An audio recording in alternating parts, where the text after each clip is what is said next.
Yeah, once you have a link and everything, I'll shoot it out on Twitter or whatever, Right. whatever the fuck it's called now.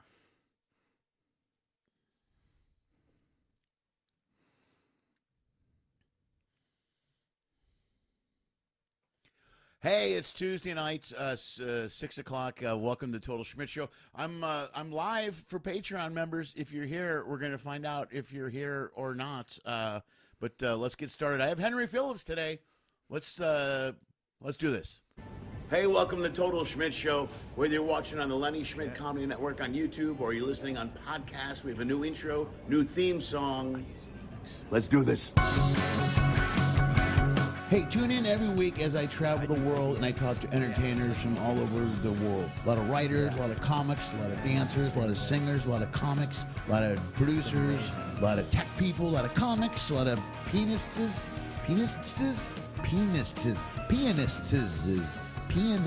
piano player type people. You know what I'm talking about. Musicians and lots of comics. Every once in a while, we'll throw in a comedy sketch, something like that, some music, some travel stuff. We'll even do a live remote from one or two of the ports that happen to be hanging out at. That's it. That's the whole show. And I'm going to record it all and put it on the intraweb. Sometimes. Usually late. Always late. Maybe. I don't know. And weekly? No. Maybe. Sort of. Either way, sit back, grab a beer, light a joint, and enjoy this week's episode of Cut. Boom. Cut. I'm back. Hey, I'm back. What's up? We're going to get right to it. Guys, thanks for being here. Do me a favor. Hit the thumbs up on the video before you watch it a while and realize it's shit. Can you give it a thumbs up beforehand? Because even if you take it away, I still get the thumbs up. That's kind of how it works with YouTube. You know the deal. Watch the show above me. You'll get information on my social media, all kinds of stuff. Bam, bam. How to support the show financially. Follow the show. You know what you could do is just like the video, subscribe to the channel. Here, I got tons of content, and the show's on every Tuesday at 6. And today, I have my good friends. Henry Phillips is here. Drove all the way to my house, and he's drinking coffee. Out of a Blackhawks. There we go. And a little Blackhawks mug. And here's Henry Phillips. Ladies and gentlemen, welcome Henry Phillips. Yay. Yeah, good to be here, man. Thank you. Thank you for driving up here, dude. Weren't you out of town last week? You just got home yesterday. Yeah, I was in Key West, Florida. Amazing week down there. Tom Dustin runs this club, Comedy Key West, and it's a blast. I've seen it, dude. I want to reach out to that guy. I go in there a lot because of the ships. You should. Yeah, absolutely. Well, if you ever get a break, and this goes to any comics out there, just drop by the club. They're usually good with guest spots. Yeah. You know, and then that's how you get to know everybody and everything like that. And it's great because it's a comic friendly comedy club. You know, right I mean, on. it's like it's all, you know, James Patterson. I don't know if you know him, but he's fantastic and he's always there. All comics doing guest spots and also in the back of the room, which just kind of makes you feel at home, I think, when you're at a club. You know, I always like that. You know, I like that feeling of being able to do a joke that might not go well with the audience, but you know that those guys got it and they're laughing at it. You know, that's there's like 5 or 8 guys in the back of the room. Exactly. Yeah, and that makes it worth it. You know. Yeah. No, that makes it fun for you. That's cool. That's the best. Those are the best laughs sometimes too. They come out of it's true, man. I gotta say, and I don't know what your experience is with this, but like every time I stray from the script, like in a paid gig, it doesn't really go well, and it needs to start because I just can't go up there and recite a speech every time. So one of the shows, I think it was the first show Friday night at Comedy Key West. I went up there. And right after Tom brought me up, I just went up there and I was like, okay, hey. And then I just sort of went like, so what do I do? What do I say? You know, which I think it's pretty obvious that that's a joke and it's funny or whatever. And I appreciate you laughing at it. And the comics did. But the audience is just, well, wait, that's weird. He's not. I mean, they were dead. I don't know what they were thinking, but it was literally dead silent. I was like, come on, what are you doing? Like, how you guys not know that I know what I'm doing? Yeah, and then I start going into my material, and then it's going fine, you know. But I'm just like, it's terrifying sometimes to try some different opener or different thing, and then all of a sudden you get nothing, and you're like, oh, okay. I don't know, but dude, openers are the thing for me. Like I have a bit that's a really good opening bit. It works on the ships, works everywhere. but I tend to do it too much. I'm like, I need another. I can't. I don't want to have. I don't want to open with this forever. Mm-hmm. You know, like John Fox for years opened up with that fireman joke.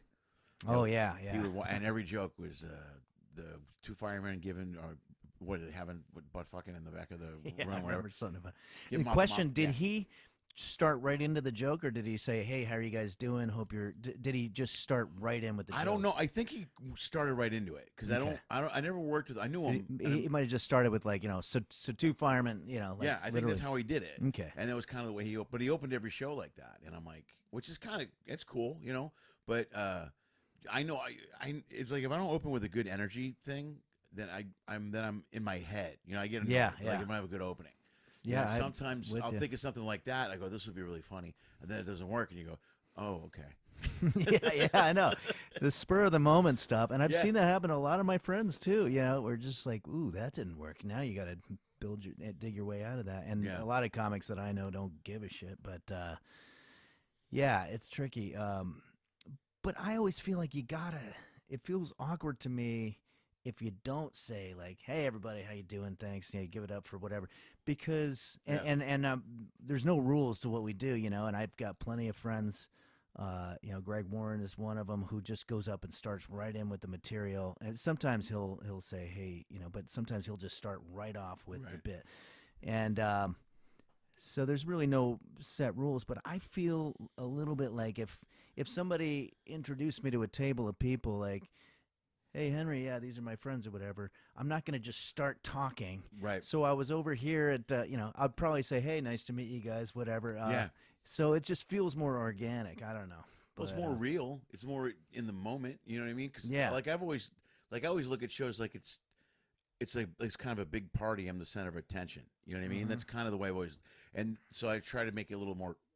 You try to be conversational. Yeah. Because you don't want to be performing. Because then it comes across performing. I think. You know what I mean? Yeah. And it kind of sucks the realism, especially you, because you do a lot of stories and stuff. You know, and Yeah. there's some realism to that. If you're not a real person, they won't connect. You want to you connect with them by saying. Yeah, it can't sound like a speech. It can be a speech and it can be all memorized, but the trick is you can't make it sound like that. Right, yeah. know? You can't make it sound right. But we probably know people that tell the same story every night of their life Yeah. to new people, and they still give it everything they've got every time, So, yeah, it's a real. There's so many little tricks to this thing. It's just crazy. But I've been having a lot of fun at your room. Yeah. And it's great because, and I mean this the best way possible, if something works there, it'll really work. Yeah, that's what someplace else. Yeah. Franchi found like 2 jokes last night. He got off. Oh, He's like, okay, nice. He goes, I got like 2 jokes. I go, that's a victory in here. Yeah. That's, Oh, yeah. You know, because it was just at the end of the night, it was getting choppy and late. And yeah, that room is tough, man. It's like, if you can find a good joke in that room. I hate when I do it, when I host it, I walk up and do my 10 minutes right at the beginning. Yeah. It's just in front of a cold room. And then I just start bringing people up. You know what I mean? Yeah. So I've been thinking about maybe doing 10 minutes later in the show. You know what I mean? Like just start the show and maybe do something later. Or, I mean, by 2 hours later, you might have enough of a turnaround that it's like, sorry if you're still here, but I'm going to do that joke here's again. that bit I was working on earlier. It's like a 4-hour show, so it's like, Yeah, right. But it's fun. It's so fun to connect with the comics every week. It's just a slightly different variation. Well, that's the cool part. Plus, you know what's happening now the second week in a row? Jeff Tully went up last night. Now I have known Jeff for years, but I know he worked in TV and a producer. I didn't know he was a stand-up. He was. That's like a few weeks ago. He wrote a sketch, and I did it with Novotny. And someone, I think Tony Diamond said he's going to go up, but I've had now a few guys that used to do stand up that want to go up and do time, and I'm like, yeah, go for it, that'd be great. And Jeff was funny. He had like a whole bunch of, I'll bet. He had 5 or 6 really good jokes about his daughter and stuff about Brenda. I mean, it was awesome. It was really good work. That's fantastic. Yeah. I'm sorry I missed it. Yeah, well, it was hopefully cool. he'll do it again. Yeah, I would love to chat with him about that. What his methodology was, because I kind of backdoored into stand-up because I came from the music thing, so I always felt like the stand-up was something that I had to kind of learn. Yeah. Whereas the music came naturally to me or whatever.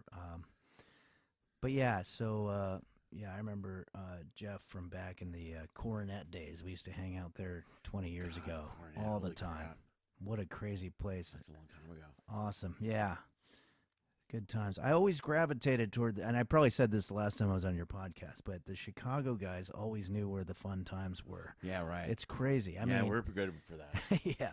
Mike O'Connell was another guy that I'd hang out with all the time. I haven't seen him in forever, man. He's doing stuff. He's always doing creative stuff. He's been writing on some TV shows here and there. He works with Dr. Ken a lot, and in the back in the day. If you knew where the Chicago guys were going, then you'd be able to not have to go home. What was that club on Melrose that we used to do that's not there anymore? In fact, John owns it. It's John's Theater now. It's the Yard. Now it's the Yard. But back in the day, it was called it was a club. And we did stand-up there. John Ennis owns it now.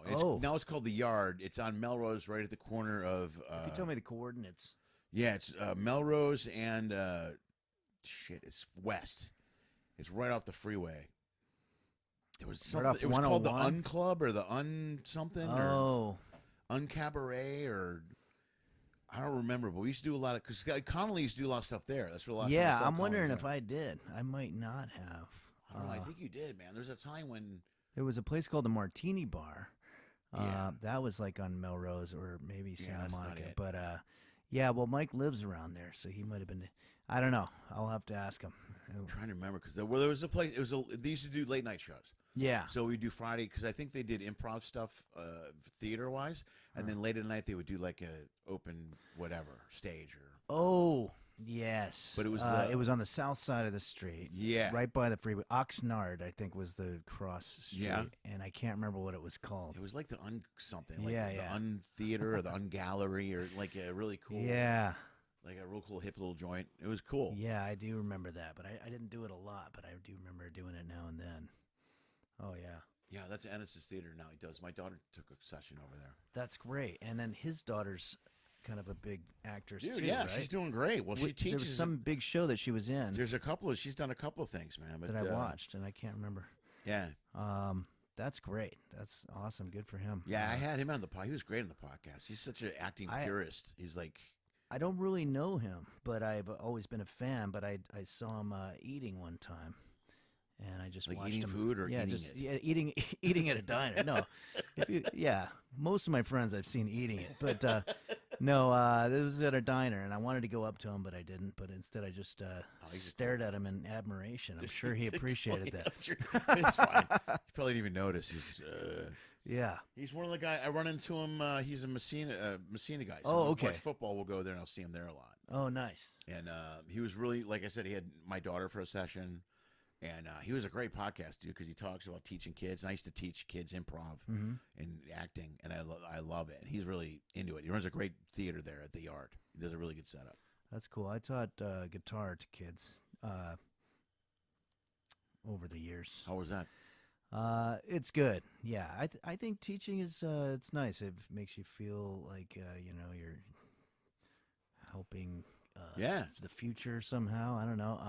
My buddy's daughters, I taught them how to they were like teenage girls, so they wanted to know all the Taylor Swift stuff. And so I got into her sort of as a result of teaching that. I was like, these are really great songs for teaching beginner guitar. It was actually kind of cool that. Oh, was it really? Yeah, because they were like, they're just tailor made, no pun intended. Right. Or maybe pun intended. I mean, it's a comedy podcast, right?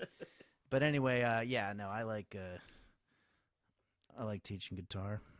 Well, it's kind of, I always liked it. Well, I like teaching acting and comedy to kids.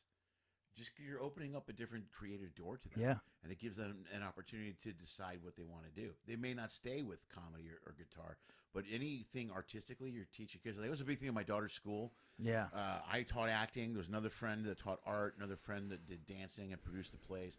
Like, they didn't have a budget for the arts. They didn't have a budget for the arts at the school. It's a private school. So we kind of did it on our own. We made sure we found a way to do it on our own, which was the greatest because then all these kids had an avenue of different things that they could do, which led them to different shit.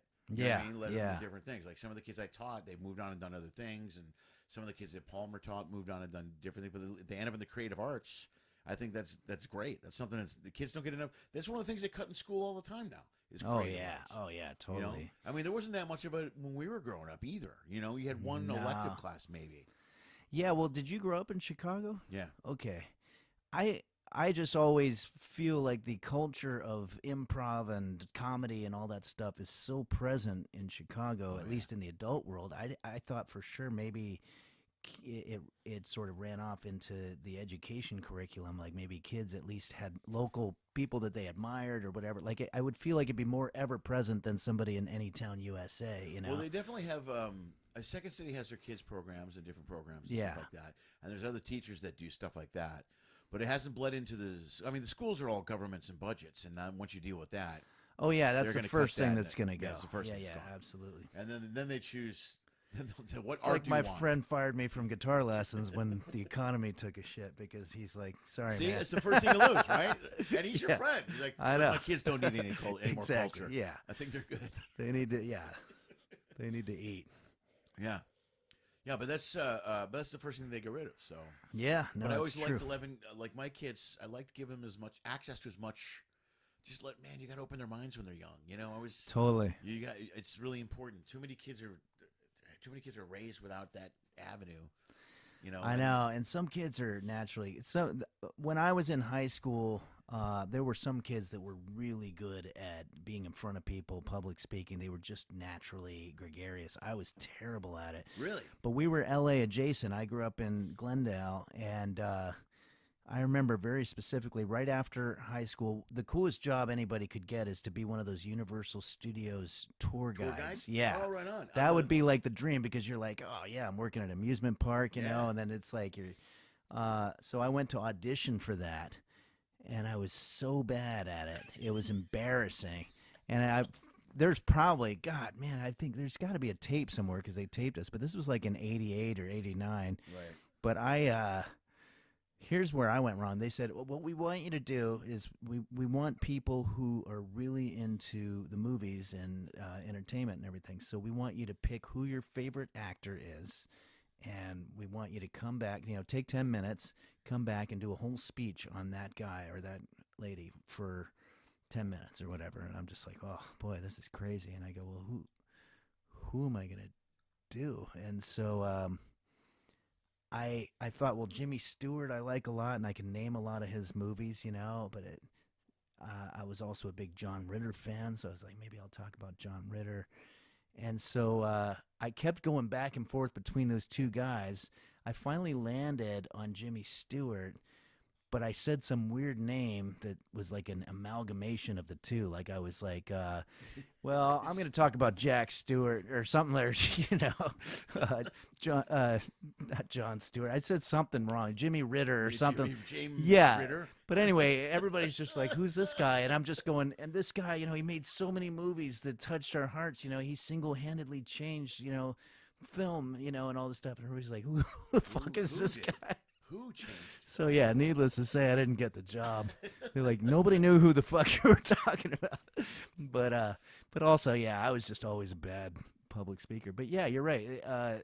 They can develop those types of skills early, but that might be partly why I got into stand up though, because you didn't really have to be boisterous and all that stuff. You just had to kind of you could do it with a monotone, you know, dry. Yeah, you didn't have to be real Yeah. loud. That's funny. Like, I was afraid of audiences when I started. Yeah. I remember I played high school football, and I would practice. I practiced really well. I could do really well, but during game, I was so nervous that there was a crowd there. I'm in a helmet, a bunch of guys. I Yeah. was scared to death I was going to screw up. And I started my first game. And it was a big deal. Like That must be playing no kind of score. weird, right? You've got like literally everybody that you care about in high school is watching. Yeah, and Parents. I was Yeah. petrified. Man. That seems terrifying. My Yeah. parents Now that I came think to see me about it. play. But I remember it was after the first play, and I was the nose guard, so I'm supposed to call huddle. I call the huddle, and I'm standing. I'm not even paying attention to what's going on, and I hear break, and the huddle is 15 yards to my left. And I'm so out of it. And the captain's like, Schmidt, get over here. And I run over there. I was so nervous. I screwed up like 2 plays, and they pulled me out. And after that, I was still, every time I got in the game, I was scared to death. It's Of the terrifying. crowd. Yeah, and I'm like, it's so funny now. I'm like, I've been doing stand-up 30 years. You know, I'm by myself with a microphone. It's weird. Yeah, it's so weird that we chose this as our occupation.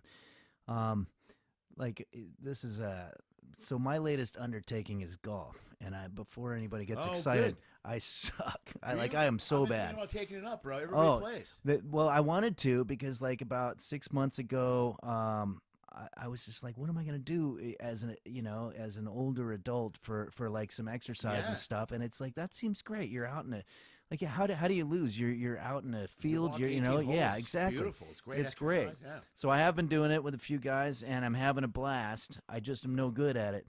But so at the driving range, nobody's looking at me, and I'm just there sucking in all my glory.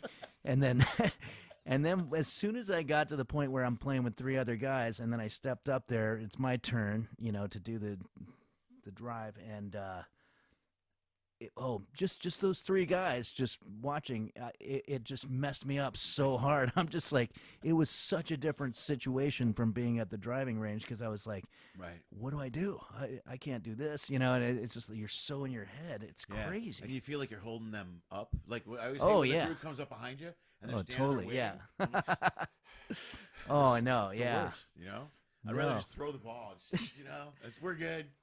Yeah, and I thought back to my early days of doing stand-up and or comedy, even with the guitar or whatever, inviting friends. Just how terrified I was. I mean, I Right. was just terrified because I'm just like tanking even in front of 12 people in some little shithole here in L.A. can still be like devastating. It could It's ruin just your like whole yeah. Dude, they gig last night. It's like, you know what I mean? I go up. Oh, yeah. I tell a joke that doesn't work really well, and I'm like, It's like I that kept hurts. joking about yeah. Yeah. I kept joking about it last night. Okay, everything sad about comedy is in this room. Yeah. Right now, and it is. It's a tough room. Yeah. And then you go up there, and and then you'll do the weekend, and you'll kill somewhere because you're working for real. But Yeah. those rooms are little bar rooms in LA they're difficult. Well, and some guys don't do them.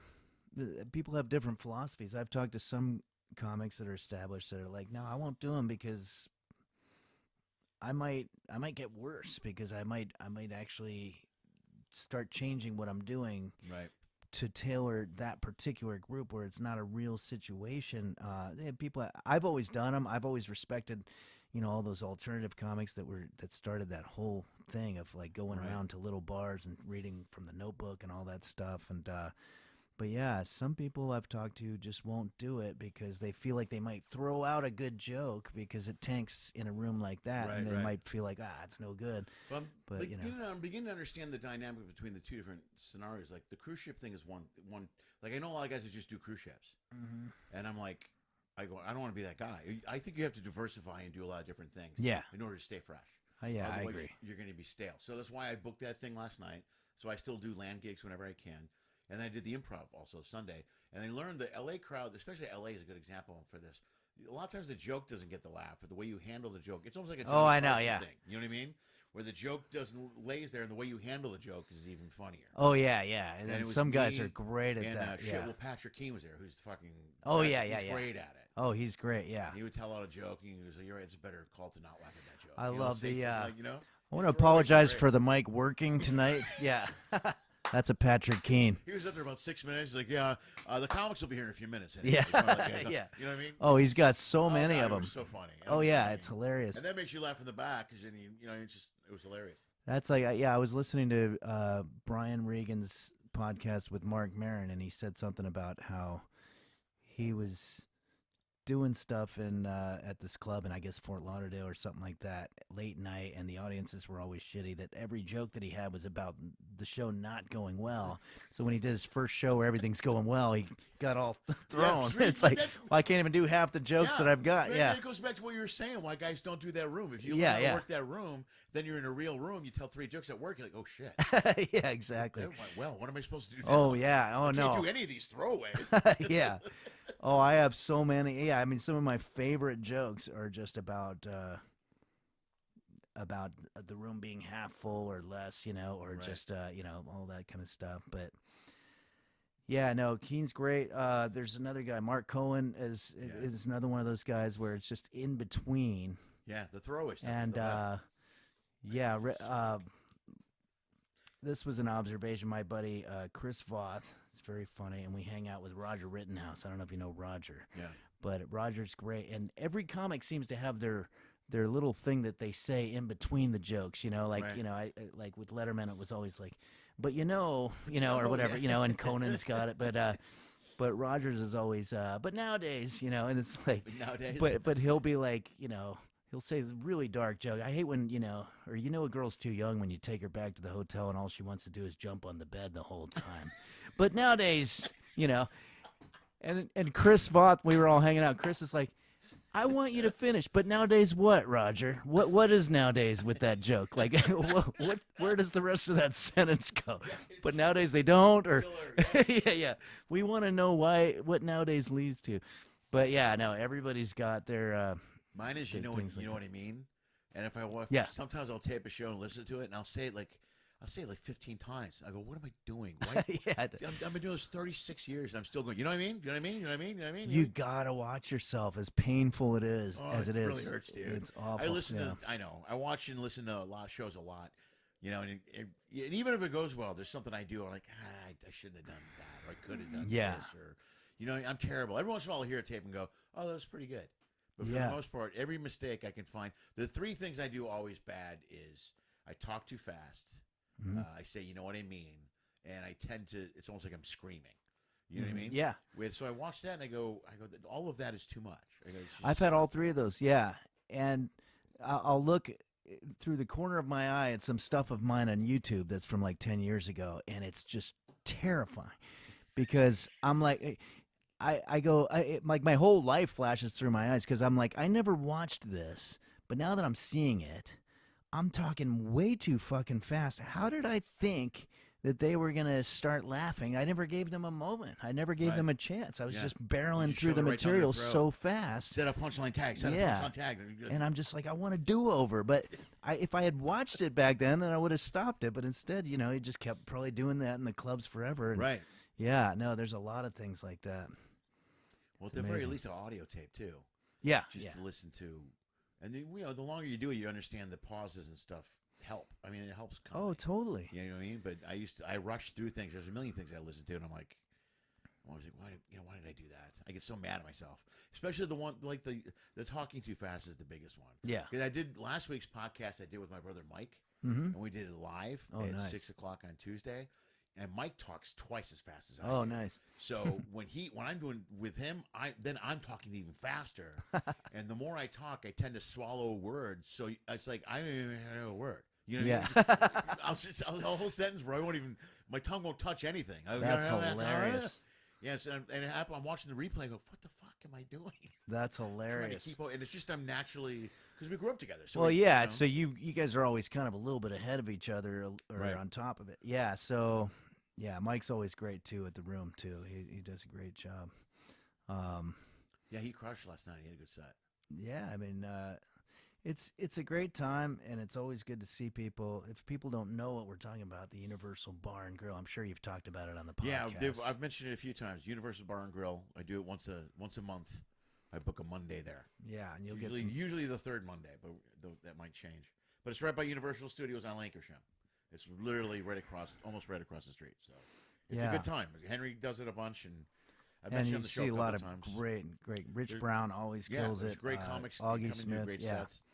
Jan was there last night. Jan Karam. Yeah, and then Rich came in with his wife Sarah Halstead came in. They did sets. Oh, great. Rich, they just got married. They were funny. Rich went up and Sarah went up, and both their jokes were about each other. Wait, Rich. Rich Chesler. Oh, Chesler. Oh, yeah. Him and Sarah just got married like a week or two. Oh, nice. That's great. And but both their sets were bitching about each other like hardcore. It was like watching therapy for 30 minutes. It was just that's hilarious. It was really funny, actually. It was really funny. So that's so funny. Yeah. But it was a good time, dude. When are you going to do another Highwayman? Are you doing? Well, I don't know. I mean, the last one I did was about 1 year ago, and I loved how it came out. It was with my buddy Matt Walker, who was a great actor, and it was a pandemic project. It was to sort of help me get through that, and the fan base was very supportive. At the end of the day, I was basically making somewhere around $6 an hour when you think about it for about 80 hours of work, and it was just like it was a lot of work because Yeah. you're doing the prep and then you're going out to some location and it's cold and Yeah, you're it's a getting whole shoot, coffees dude. and stuff and you're getting Yeah. people and then it's stressful and then you spend many days editing and then I would do music and all this other stuff and I think the Patreon was like $1,000 for every episode and I didn't want to just cut corners Right. and I'd always want to give $100 to whoever the actor was that I was doing it with, you know, Right. and so it's just the answer is like if I ever get the time and kind of the inspiration because I did a lot of them, and but I like if I meet somebody or if I just suddenly get this idea like oh that would be a killer highwayman and I could get like Rick Overton for example I'd love to do one with him Yeah. but I gotta just life gets in the way because I've got now I'm about to go on tour for a little bit and then I've also got I'm doubling down on Henry's Kitchen, which is the thing that I've Right. been doing now for many years and it seems to be the thing that everybody likes of mine the most. Dude, it's a good. know? First of all, it's a good mix. Everybody loves the Food Network. Cooking shows are great. Yeah. From a comedic angle, it's awesome. It's also got to be way easier to shoot. Oh than yeah, something yeah. like No, that. they It's literally just you with a. You know what I it mean? literally cost me nothing, just the food. And by Yeah. the way, I always eat the food. Yeah. The first couple Really? I did, Even if it's yeah. I mean, I try because I because he doesn't make perfect food. That's the Yeah, whole yeah, thing. yeah. It's not like, hey, look, it's a souffle. It's never a souffle. It's like half a souffle. I'm naturally not a very good cook, so it's gonna be hilarious.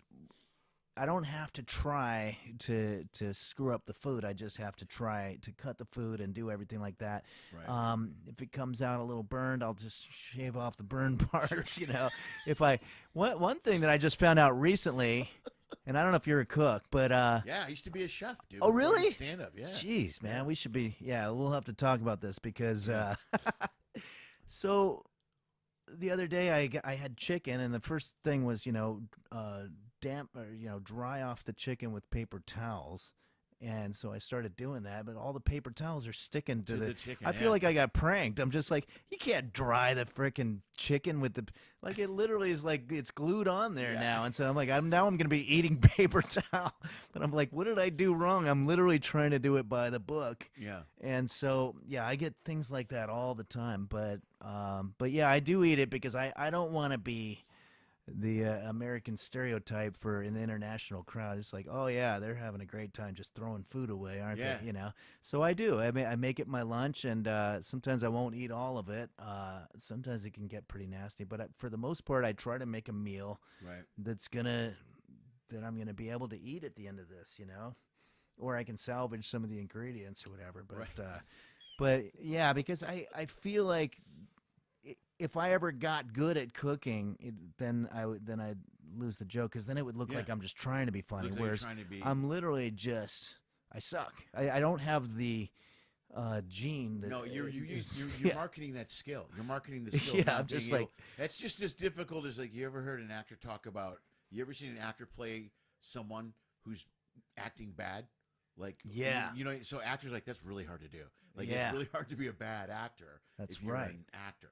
So if you know how to cook, yeah, you're right. You got to force Yeah, making it look bad. But now your luckiest thing is you're playing to your strength. Yeah, that's exactly it. That's kind of what I was doing with comedy also. It's like music didn't work out for me, so I was just like, well, I'm just going to be the guy who thinks that he's making it in the music business, but he sucks, Right. And then or he gives out way too much information about himself in between the songs or sings way too much graphic stuff in the songs, but like that's all I've ever done is I've just been like, I'll just be the guy who fails at it. I was even thinking with golf now. It's just like I should do an instructional golf thing.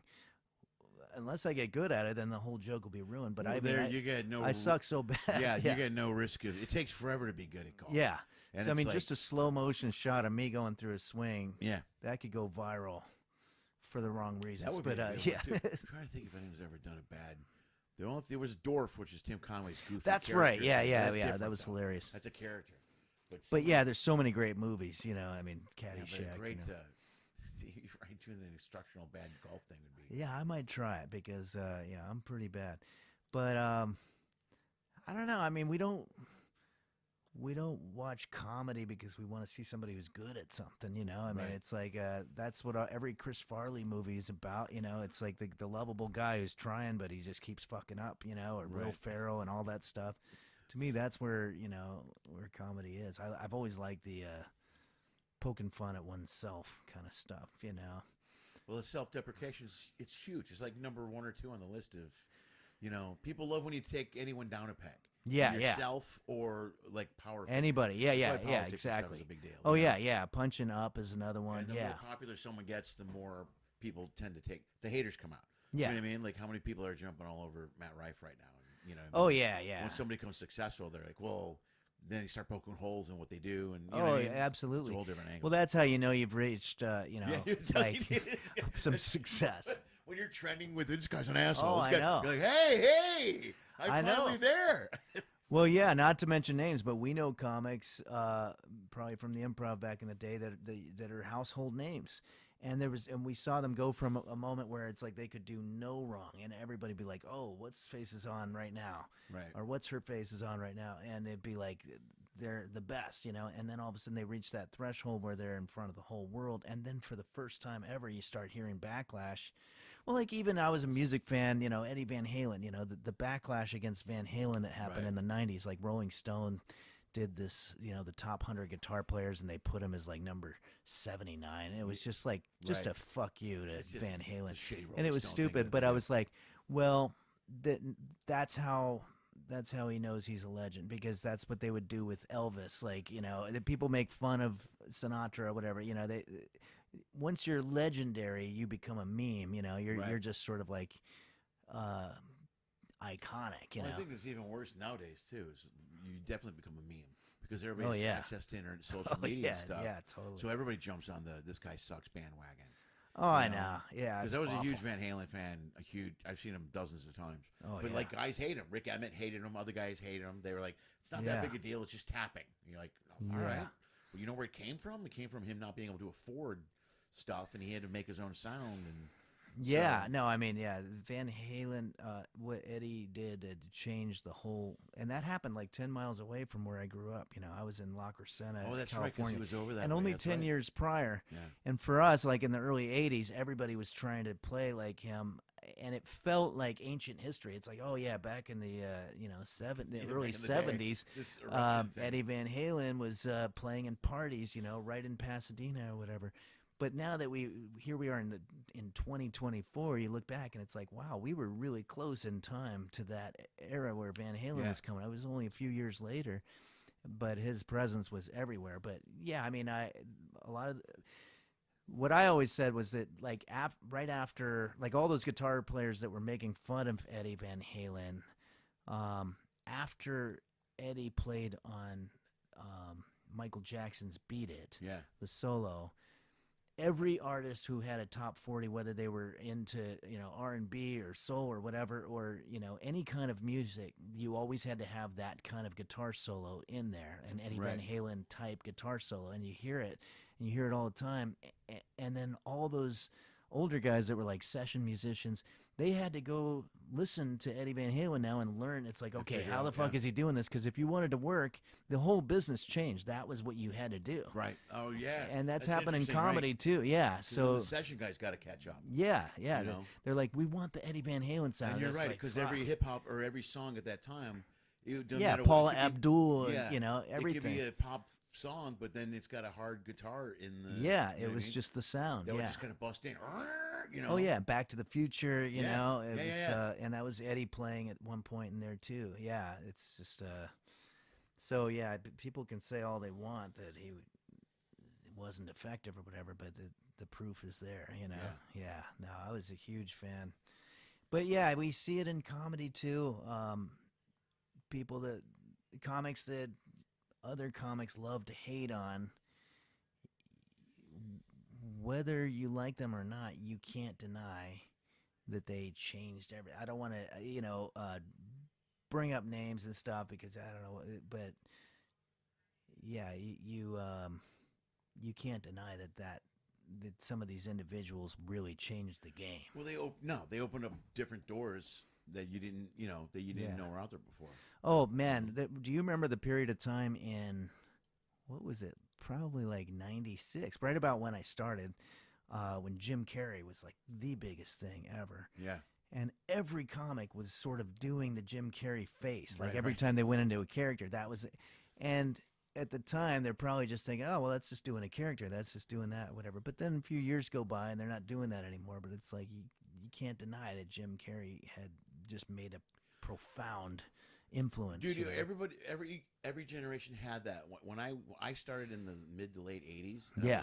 I was never a regular at the Comedy Store, but I hung there all the time, and it was kind of post Kinnison and early Dice when they were fighting, kind of. Yeah. And Dice was the big guy. Dice was the name. So Oh, every time yeah. you went to the Comedy Store, you're surrounded by guys with neat leather coats, walking around.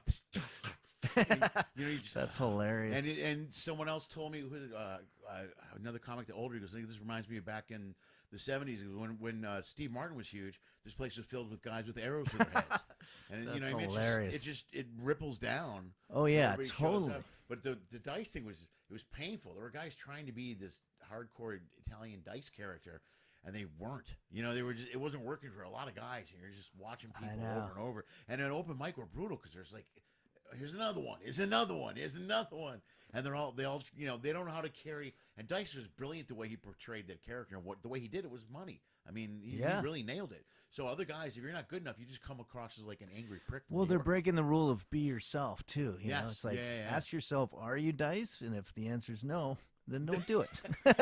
I mean, It's a pretty simple Q&A. yeah. Paul McCartney famously said, like, because a lot of people would say, do you think this band's the next Beatles? And they'd sound like the Beatles. And he was like, the next Beatles aren't going to sound like the Beatles. We weren't trying to sound like the Beatles. We were just trying to be ourselves. And Right. the next Beatles quote is going to sound like whatever their own thing is. So stop looking at bands that have the similar sound. Right. And that's true also, with comics, because there's always the one who does it, and then there's all the ones that imitate it, and Right. in every genre, in music and everything like that. Shit, that's Andy Kaufman's a hilarious. good example of that. Oh, yeah. Andy came in and redefined everything. Oh, I yeah. mean, that was the purest originality. I mean, nobody was doing anything he was doing when he came in. Oh, it was amazing. Yeah. And then do you remember there was a period of time, like, in the 90s, when everybody was all into the Andy Kaufman thing and they'd do a character. And I remember a couple of times I was booking a show and, some guy was a character. And then I'd be like, hey, man, what do you want for your intro? Whatever. They're like, I don't, and they're in character. I'm like, dude, can you just be yourself? Yeah. Hey, have you been seeing a show? Yeah. Where's Ricky the Shoe? Yeah, Ricky the Shoe? exactly. Ricky, yeah. what do you want me to say? Yeah, it's like, no, you can't be in character Ricky, behind just the a thing. cute green room, man. Help me out. Just give me an intro. Oh yeah, that reminds me of when I was in the late '80s. I had a buddy of mine. I'm trying to remember his name. He's a friend of mine named Seth, and he wanted to be a rock star and throw his hat in the ring. And I go, okay, well, you're gonna have to call this studio and get a demo or whatever. And so he called this studio, and I was on the other phone. This is back in the landline days, because I just wanted to make sure he was going to get a good deal and stuff like that. And I heard him talking to the guy, and the guy's like, yeah, this is Sound Lab Studios. What do you want? He goes, yeah, I want to book some time. I've got a song, I'm an artist. And the guy's like, all right, we'll get you in here at noon. Let me get your name. And he's like, yeah, my name's Seth. He's like, yeah, what's the last name? He's like, you know what? I'm just Seth. Just Seth. And then you could almost hear this guy like throwing his pen down, and he's probably had this all fucking week. And he goes, listen, man, I know Sting and Seal and fucking Cher and all these people do the one name thing. You're not that. I need paperwork to get done. I need to have a check or a credit card or something. Everybody has a first name, and even Sting has a first name and a fucking last name. He probably has business managers that deal with it all for him. But you need to be set. And then he's like, all right, Seth Merrifield. All right. Yeah, or whatever. Yeah. But it was just like, just see a guy's dreams just get crushed. It was fucking hilarious. One phone call, too. I wanted to be the one name guy. Yeah. They're already out there. Yeah. That was hilarious. It's got to be frustrating, fellas. That's hilarious. Yeah. So, when we were talking about doing the show last night, you said or about doing the podcast, you said you'll be in town, but that's because you're just always on the cruise. But you live here in town. Yeah, I live. Oh, here. I see. Yeah. I'm home for 2 weeks right now. I just did. I had last week and then this week, and then I leave Friday, and then I'm pretty heavy till June. I'm gone a lot, but I don't. Like I took this last week off. It was great, dude. I've been home for 2 weeks in a while, and last week I made sure. I'll get home for 2 weeks and I'll make plans and shows, and before I know it, the 2 weeks are full, and I'm like, fuck, now I'm busy. So I took all of last week off and just hung with the kids and made corned beef on St. Patrick's Day, and it's been great. So yeah, That's killer. I mean, I'm pretty impressed because I honestly don't think I could do it. I mean, in some ways, it sounds like this is the best lifestyle ever. You know, you're on the cruise ship all the time and everything. Yeah. But I would just get such what's the word, homesickness or whatever. Yeah. Well, I've gotten used to it, but I noticed this. I know this is every time. Like the longer I'm home, the harder it is for me to leave. Yeah. Because this is 2 weeks, and I'm feeling pretty good. Yeah. Already, I'm looking at my suitcases right there. I go, oh yeah. God, I gotta leave on Friday. You know, and then, like I said, the next 3 months are real heavy for me. I'm home a day, gone, home a day, gone, and whatever. So, yeah, I'm doing a bunch. I'm out almost all of April, and then you got Peoria this weekend. Peoria, Illinois. If you got any of your Chicago friends listening, come down to Peoria. What is it, about 3 hours or something? It's it's almost 3. You can make it in 2.5 roughly. I got family. Every and friends now and in then, that I'll area. get people coming down. I have I got family in Pekin, and I got family up because I used to play Pekin's there. right there. I haven't been there in a long time. Yeah. In fact, I got my cousin lives there. I'll send her a message. Yeah, it's the 5th and the 6th. Yeah, and I love the room, dude. I haven't worked for Dan in years though. I just haven't worked it out. But man, it's a great comedy. Oh yeah, it's legendary. Yeah, it's great. One of my favorite things to do is somebody comes up, and every now and then it happens, but somebody will be like, "Man, I drove in from Chicago to see you tonight," and I'm just like, "That's cool." You know, I'm in Chicago tomorrow night. You could see the look on their face, like, "Are you fucking kidding me? I got a hotel." Yeah. Hotel? 6 hours? You know what gas costs these days? But I'm just like, no, I'm just kidding. Chicago's. I love Chicago. The only gig I ever did there was the North Bar on North Avenue. Yeah. Jim, I can't remember his last name. He's a great guy. Was booking that, and he owned it. But then they closed a couple years ago. But that was such a good time. I love Chicago so much. Yeah, it's a great city, bro. The shows were great. The turnout was great. We had like we'd just do one show in the middle of the summer. It'd be like 70 people would come out, and they'd give me the whole door, and it'd be like $15 a head, and then they'd take the bar, and everybody would have a great time. There were people drinking, but what I liked about it was all ages. So I grew up pretty much here in LA, certainly all of my adulthood. And generally speaking, in LA, if you see a 65-year-old dude at a bar talking to a 25-year-old girl, it's just like, alarms start going off. It's weird, and most people know not to. But I just thought it was interesting. I saw people from all ages and everything at the bar hanging out in Chicago, and there was nothing weird or creepy about it. It'd be like a couple of dudes with big mustaches sitting there drinking like Jameson in the back, and they're talking to like younger people. Oh yeah, you live right by the whatever. Yeah, we did the blah blah. Right. Oh, you grew up here, whatever. It just felt a lot more like a community. It's a friendly city, bro. Whereas Even in here, the city, yeah, like in the city area, it's friendly. You so drinking, nice. Yeah, yeah, that was like north in Milwaukee, I think. Yeah. That's a cool neighborhood. Yeah, that's great neighborhood. Yeah. And I just really liked it. Bucktown, or I can't remember where that is. I don't know what it was. There used to be a club called over there too. Used to be a comedy club over there.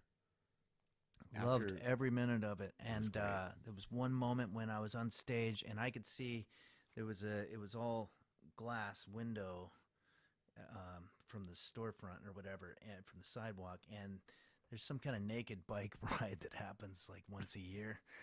And it was just like, I'm up there doing my show, and I'm just like, what's happening here? There's naked people going by, and then the owner's like, oh yeah, it's the naked bike ride. It happens. And I'm just like, All right, we're going to take a 10-minute break. Everybody take a smoke break. We'll watch the naked people.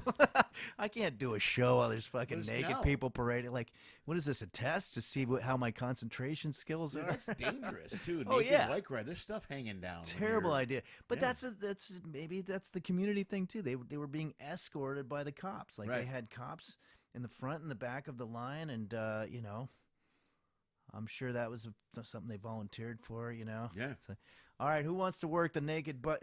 Yeah. Yeah. Dude. No, you said I could do it this year. Yeah, exactly. Yeah. That was hilarious. Yeah. But yeah, no, I just love Chicago. But so yeah, I got Peoria, Illinois for a couple nights, then Cedar Rapids, Iowa. Oh, is that Penguins? Yep, Penguins. It's now the Olympic Theater. Okay. But it's care of Penguins, and there's Burlington, Iowa, some kind of waterfront show there. It's all on my website, tour dates, henryphillips.com. And then I'm doing one in Davenport called The Mansion. Okay. That apparently is getting a lot of people are talking about it. People from Chicago are doing it. Oh, really? What is that to Davenport? Like 3 hours? Or? I don't think it's 3. I want to say it's hour 2. I think a lot of Chicago comics do it. And that's the Quad Cities area over there. Yeah, on the west part of Illinois. Yeah. So other side, what would be the Illinois city? I wonder. It's Davenport. From Davenport. What else is in there? Davenport, Moline? Bettendorf. Oh, Moline. Yeah. Yeah, that's it. And That's they got it, the cruise ship. They got the water. Yeah, there's a the boat gambling out there. boats there. There's a Yeah. boat out there, yeah. And there used to be years ago. There was a couple of clubs out there. I did it years ago. I can't. Oh, Dubuque's out there. Oh yeah, there was another Penguins in Bettendorf. Yeah. But yeah, so that's some mansion gig. I don't know anything about it, but everybody who's done it says it's great, and cool. so I'm looking forward to that. And then I got some northern Wisconsin dates that are Bob and Tom show dates. Oh, right on, dude. Yeah, that's great. that's gonna be with Nick Griffin. Yeah, that's way up there, where they make awesome beer and eat cheese curds. Yeah, and, dude, up in the Green Bay area. Yeah. Northern, this is a little more central. Weston, Wisconsin, Toma and or, Wisconsin Rapids, near Stevens Point, I think. Dude, I used to they go actually make riverboat beer. rafting in Stevens Oh Point. yeah, it's that whole area. Yeah, it's gonna be Beautiful great. there too.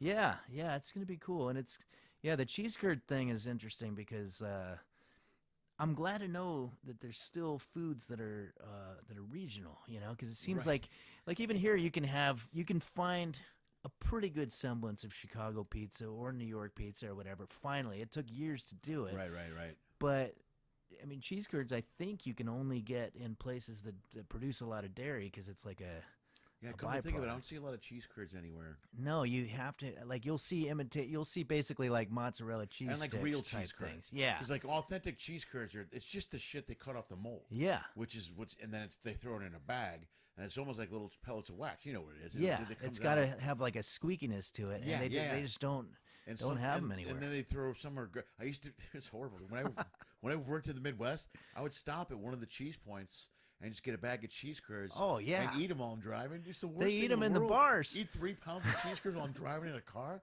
Then you go to a rest area. I'm like, ugh. In the bars, they're just eating them like popcorn. Yeah, just firing them down, man. Yeah. Whether some are fried, some are not, but usually a lot of cold ones, and they throw the dill on them or the garlic. Oh yeah.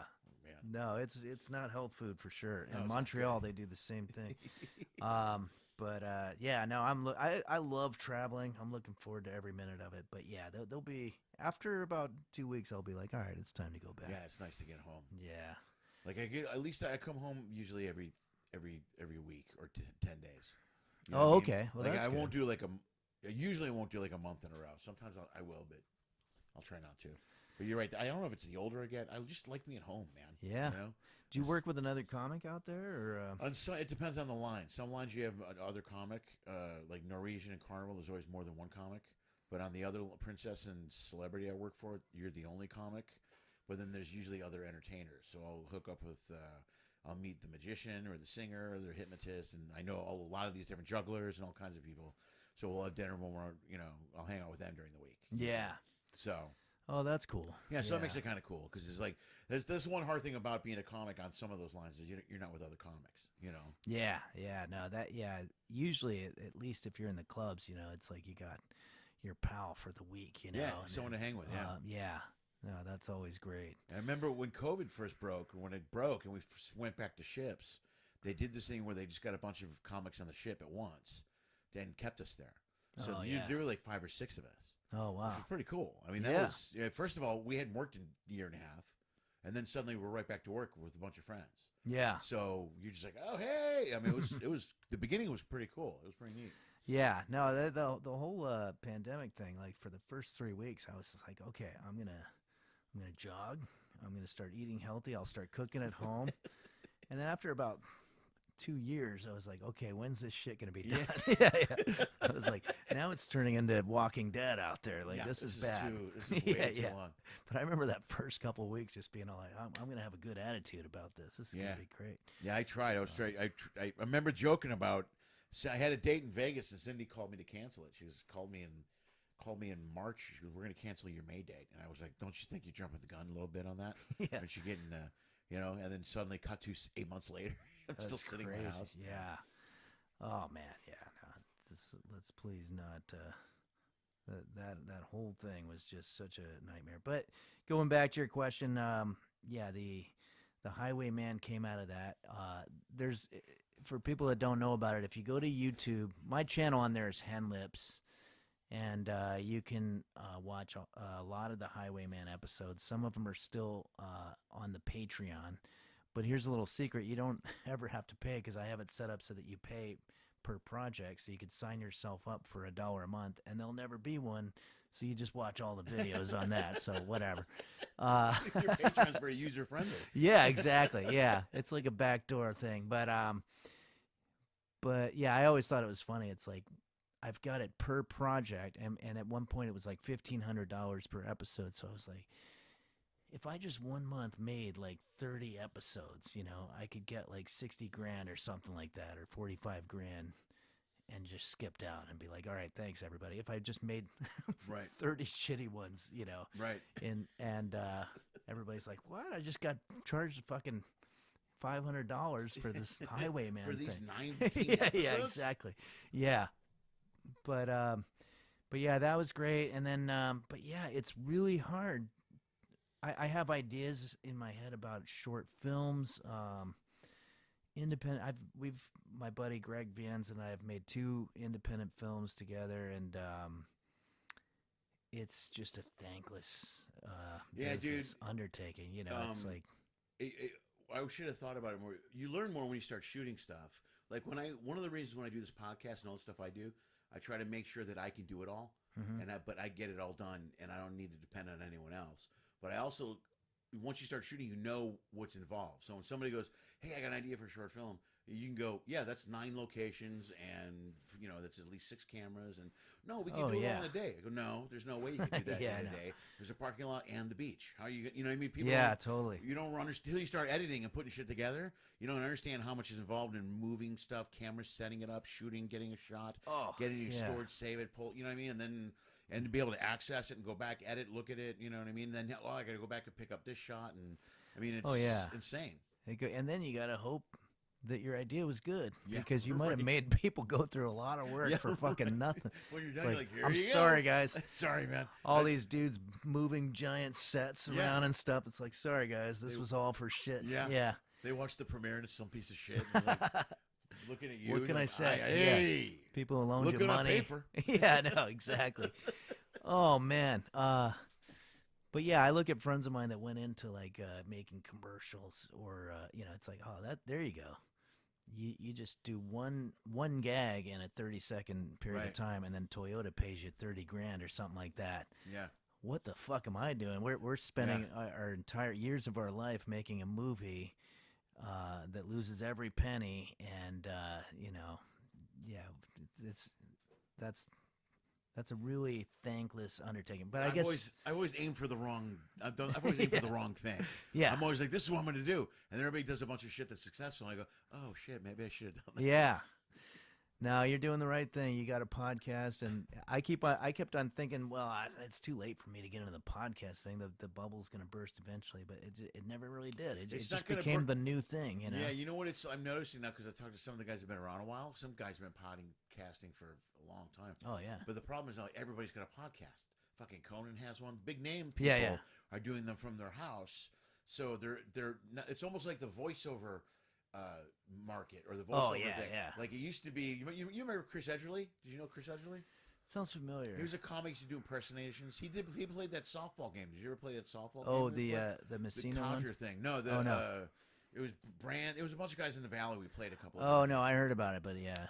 But Chris played that game, and he used to do a ton of voiceover and commercial. But then the celebrities started doing the voiceover shit. Oh yeah, and it knocked everybody down a peg. And Chris is like, "No, I'm fucking, it's Martin Sheen's doing this commercial instead of me." It's right, and they don't even say their names. They just have them doing it, and I don't know if they're thinking, well, subconsciously, everybody's gonna know that's whatever. I think Jack Black has one, and but they're not saying like, hey, this is Jack Black. You should go to. They don't do. Old Gene Hackman does the one still. Yeah, and Gene Hackman, he's 90, he's not moving around, but.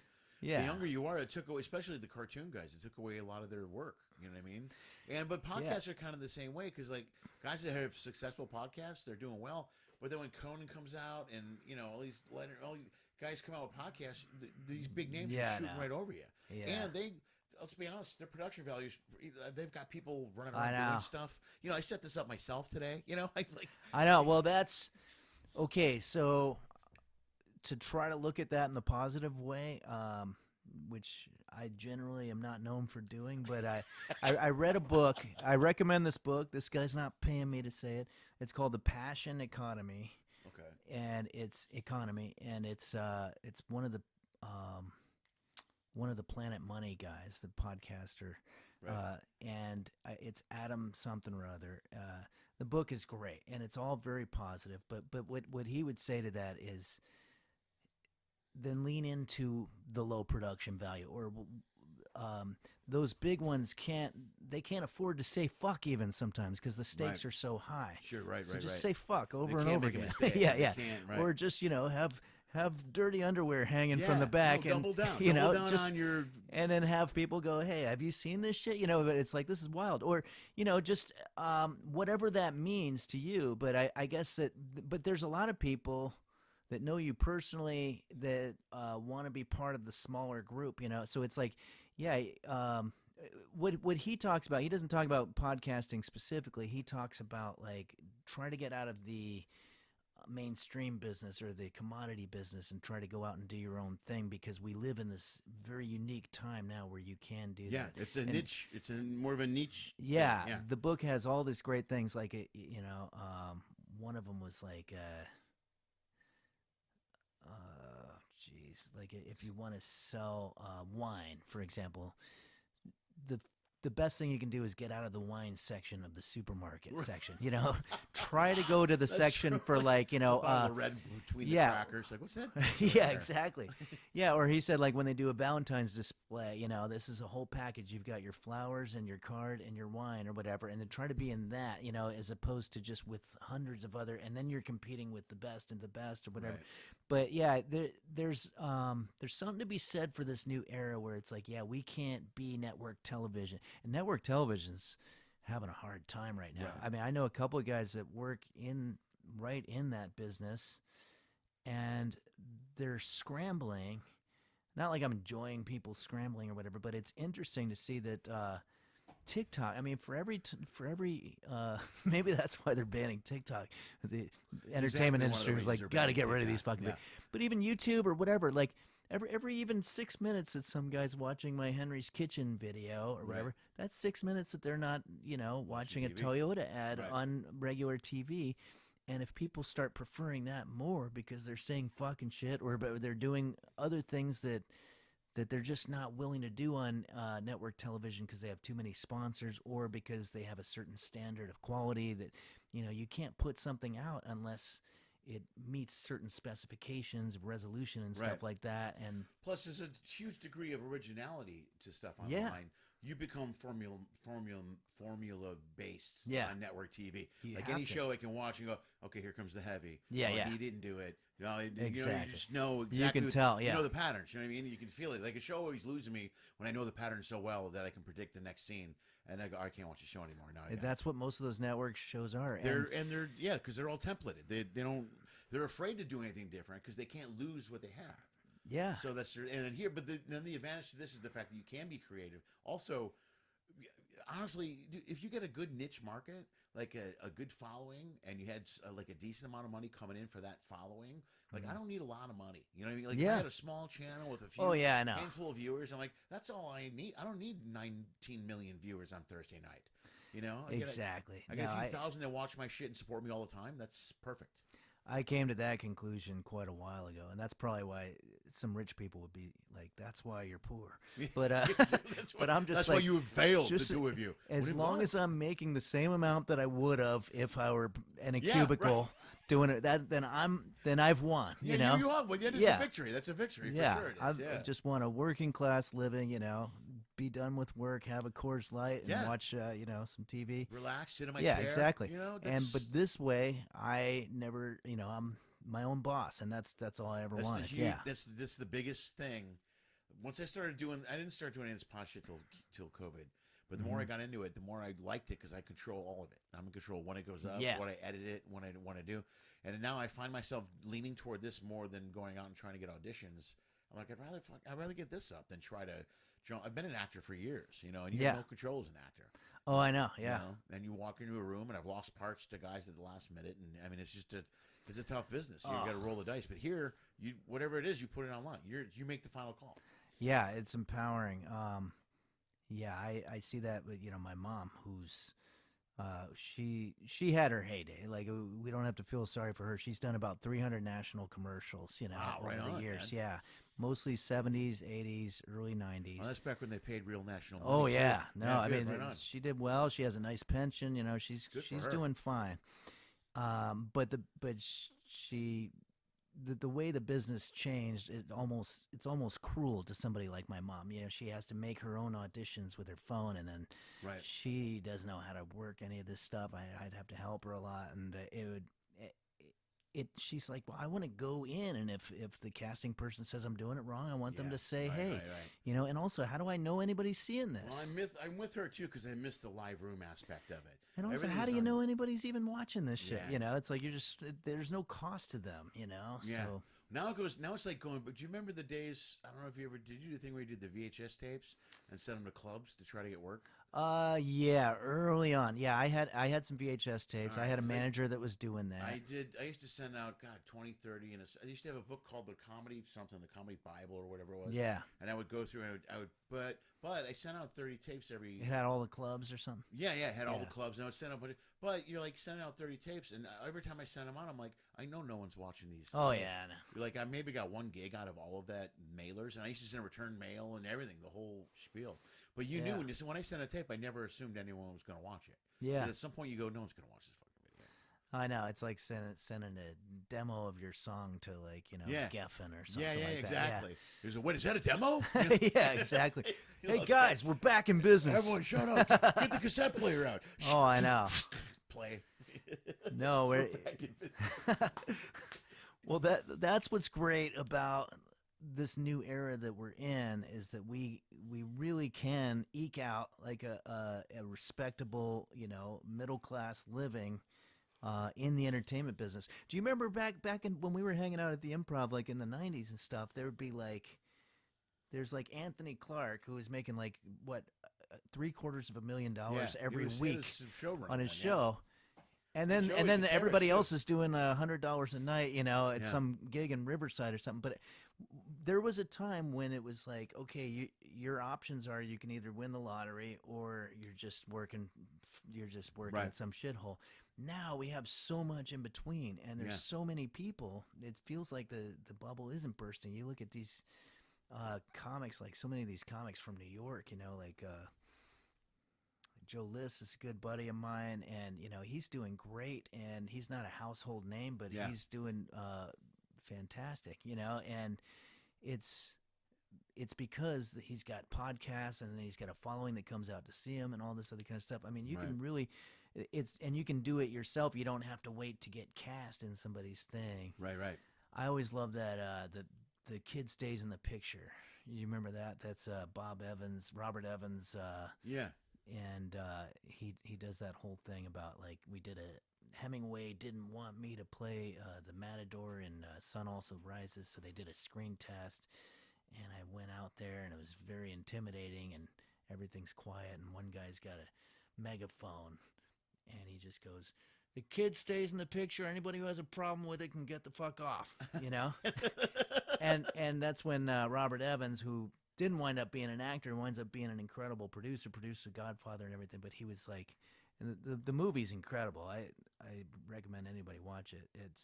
He just goes, "I knew right then that's what I want to do. I don't want to be some actor shitting in his pants waiting for the phone to ring. Right. I want to be the guy with the megaphone who says the kid stays in the picture whether you like it or not." Like, and that's when he started becoming a producer. That's smart, yeah. But yeah, I mean, we're all becoming that for ourselves. I don't know. We got it. We have to adapt. But yeah, I'm glad we're talking about all this stuff because I've known you a long time, and we've seen so much change in this business. It's just ridiculous. I know, you right? know? Just it's crazy. in the last shit. I remember when it started. I remember having to have black and white headshots. I remember having the old days of getting old black and white headshots, and I remember driving around with 10 different headshots in my car and resumes. I had to get headshot resume, and staple them all together. And all the stuff that went out the window. That went out the window years ago.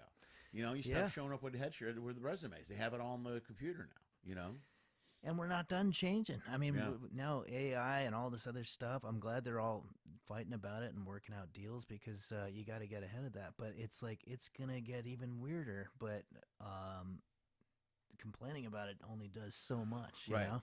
Well, this is why it's even more important to do your own shit. Because with the AI, they're just gonna strive to find ways to eliminate us. Yeah. You know, they're already there. Studios, they've already set it up. The new contract they can retake your likeness and put it as an extra in a different thing. I mean, you just sign your likeness away, and they're going to use it for the next whatever, and you get paid pennies of what you would have got paid. It's kind of like when the commercials used to pay money, and now they don't really pay money.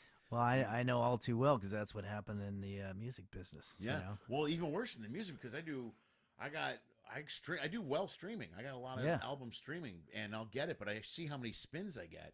And I know a guy that worked in the music industry years ago, and he's like, "You know how much money you would have got years ago for that many spins?" And so, but to me, I'm like, "Oh, good, I made this much." But some music guys, I mean, shit, that's why these bands are on tour now. Nobody buys albums anymore. No, I know. You have to collect the money from the fans themselves. Yeah. You know, it's like that's why tickets are crazy too. When you go to a concert, it's $500 to go. CDs used to be like you could make your rent in CD money either from mail order or from selling them at your shows. Right. And some people do a lot better than that. And then it's just like almost overnight. Well, first it went to people would download the song, and then it was like 60 cents for every song, and then you'd maybe make a couple $100 a month or whatever.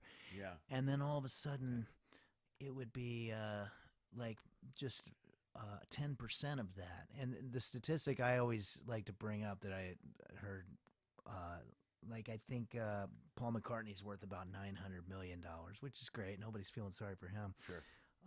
The guy who started Spotify is worth $4 billion.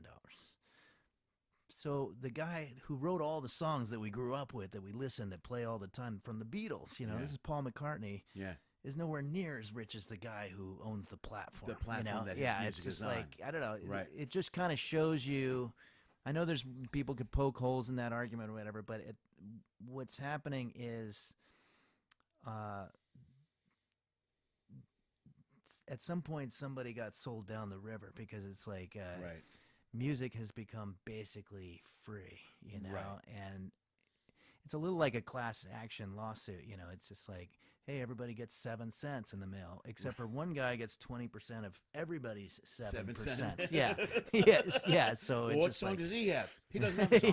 yeah, exactly. What? No, all your songs are actually in his briefcase. Yeah, no, totally. That makes no.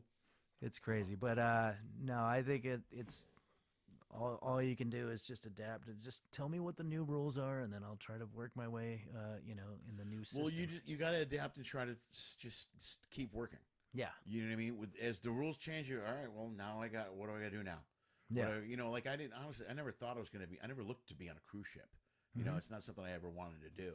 Yeah. But I put 2 kids through college on cruise ships. You know. Oh what I mean? yeah, And no, that's good. So I found a way to, I'm like, okay, I guess I'm doing cruise ships, or I guess I'm doing this. Yeah, and there's a lot of people that would love your job. Yeah, that's if you're practicing, if you're lucky enough to be able to perform your art and make a living, then you've won. That's a victory. That's a win. That's what everybody wants. I got plenty of friends that are doing jobs they hate. Yeah. I love my job. I love being on stage. All of that part of the hard thing is it changes so much. You just got to reinvent it. And you're right. Bitching about it doesn't get you anywhere. I know tons of guys like, this is bullshit, social media. I go, well, dude, either get on board or don't do it. I mean, it's not. The world's not going to stop. Well, even podcasts. I remember a lot of my older comic friends.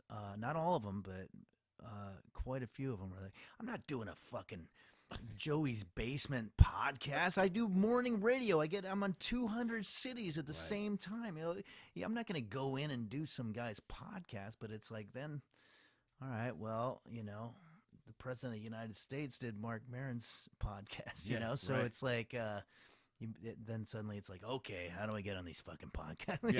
But then, but there was a great quote that I heard, and I don't know who said it, some CEO or something like that, but it was something like, an entrepreneur is a guy who's trying, spending 80 hours a week trying to avoid working 40 hours a week. Oh, I like that. That's really good. I like that. Yeah. Guy or gal or whatever. That makes probably total said sense. Guys. That's good. Yeah. Yeah. Yeah, it's really good. All right, dude, let's wrap up. We're hour 20. This is pretty good. Yeah. Yeah. Sounds dude, good, thank you for man. driving Thanks up here for this. having me. I appreciate no, it. I it's know great. you were traveling yesterday. Great chat, and I love doing the Universal. I want to get back on there. Yeah, and, I'll let you know when the next one comes. Right to camera, plug whatever you want to plug, whether your website, the show's coming up, whatever you want to hit. Come see me in one of these shows. If you go to well, here's what you do. This is a new one that a guy set up for me, which is really cool. henrys.kitchen.